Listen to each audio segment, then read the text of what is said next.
but because this is the only way they have ever been for anyone who still draws breath. The astronomers in their cracked domes insist the planet drags itself around the system in a long, skewed spiral, and that every 105,027 years, from that every time to time, we drift into a belt of solar fury where the 17 suns wake up and start tearing at us in earnest. They show charts, old orbits etched on metal, simulations stitched from broken data. Maybe they are right, but nobody alive remembers calmer skies. Nobody remembers a world before toxic auroras and storm-lit nights. Even the ones who stagger in from far futures and misplaced timelines tell their stories like fever dreams, and the land refuses to back them up. The rock remembers only heat and fracture. The seas remember only poison. We call the beginning Natuanaka, the broken breath, though truth is, it never really ended. The way my grandmother told it, the world did not fall in a single day. It sagged and tore slowly, like rotten canvas. Volcanic floods drowned cities that had already been hollowed out by famine. Coasts blackened and peeled. Swamps began to rot in ways even scavengers wouldn't touch. People stopped talking about nations or faiths and started talking only about exits, language, memory, community. Those broke too. Every deal became a test of betrayal. Shelters failed faster than they could be built. Whatever gods people tried to invoke, if any were still listening, did nothing you could measure. Survival was an animal reflex. Eat, move, avoid the plume, avoid the flood, avoid the strangers.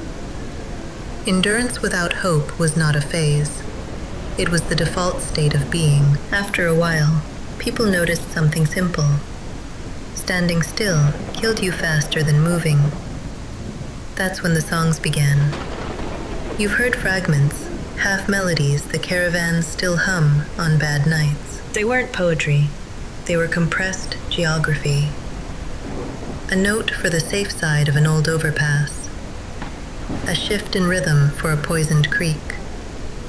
A refrain that meant, keep walking until the ash turns from gray to red, then turn west.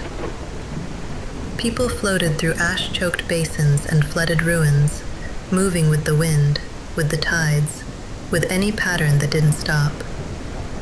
Drift settlements formed and folded like waves. From those came the first circles. Not cities, not in the old sense.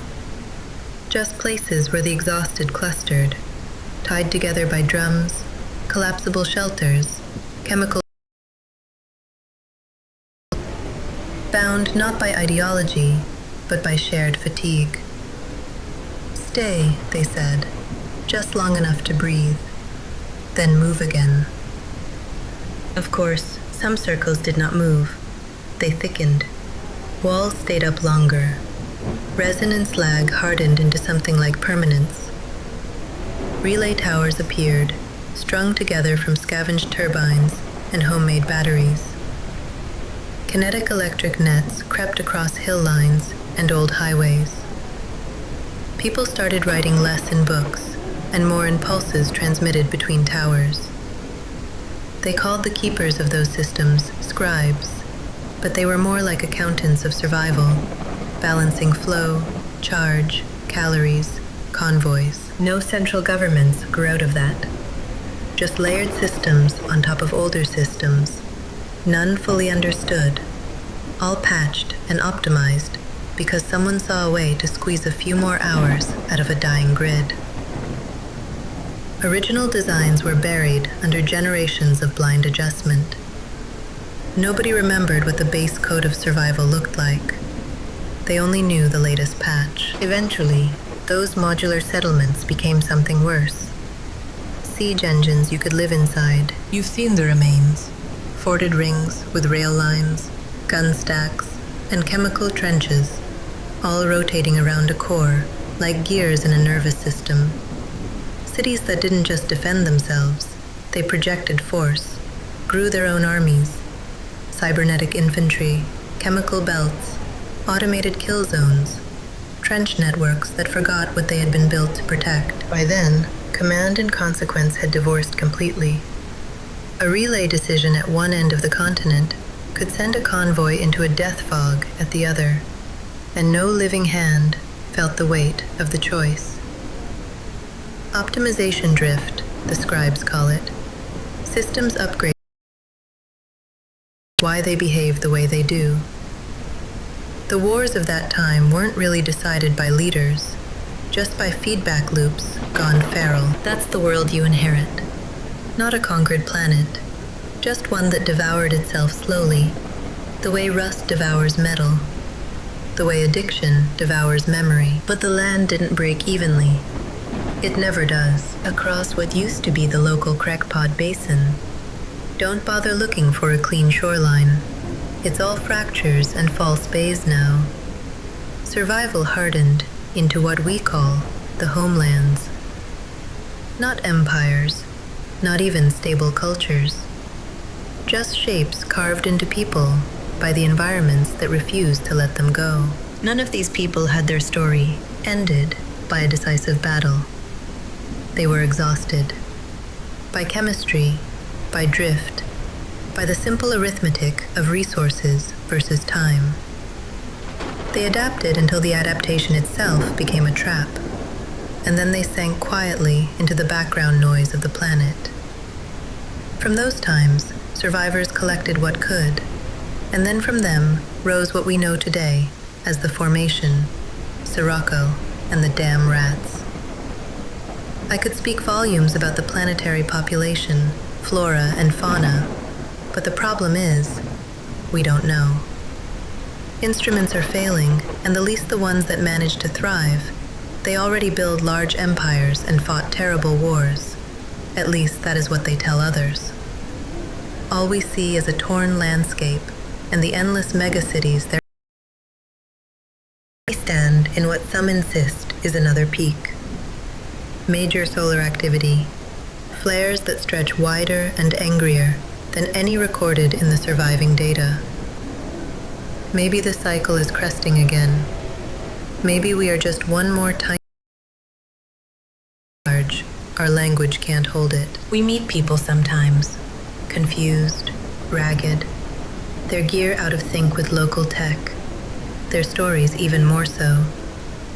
They claim to come from after all this, from calmer or harsher variants of Axtlan that don't match our physics. They talk about restored shields, tamed suns, clean oceans. They carry maps that show coastlines we've never seen. Most folk write them off as creck-burnt or sun-mad. A few of us listen. I've listened. And I can tell you this much.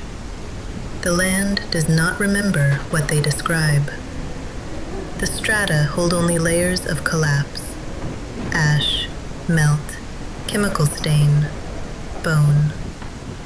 If there is a version of this world where the sky is gentle and the oceans friendly, it is buried far deeper than anyone has dug. Or it hasn't happened yet, in a way that touches the rock. So when you hear scholars arguing about eras and timestamps, understand that it's all approximation. For those of us walking the surface, it has always been like this. Suns too loud, air too sharp, ground too unstable, systems too clever for the people trapped inside them. That's the real shape of Axtlan's history, as I've had it handed down, and as I've walked it myself. Not kingdoms rising and falling, not heroes saving or damning anything. Just a long, grinding negotiation between organisms and a hostile environment, with occasional bursts of technology that make everything worse, faster. You wanted context. That's all the context you get. If you choose to stay after hearing it, remember this. The world is bigger than your lifetime, and crueler than your intentions. It does not care where you came from, or which version of the sky you think is normal. It only cares whether you can adapt a little longer than the last ones did, and whether anyone will be left to remember your name when the suns swing around again.